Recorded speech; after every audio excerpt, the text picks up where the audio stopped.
Bună și bine v-am regăsit la un nou TikTok sau short, depinde de pe ce vă uitați.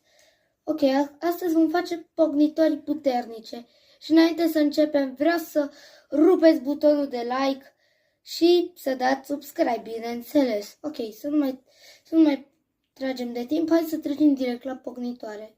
Aveți nevoie de o foaie de asta A4 și o îndoiți pe jumătate. După ce ați îndoit-o pe jumătate, ar trebui, da, fix pe jumătate, orice parte nu contează. Unde vedeți că e așa deschizătura, mai îndoiți odată, dar doar pe partea asta.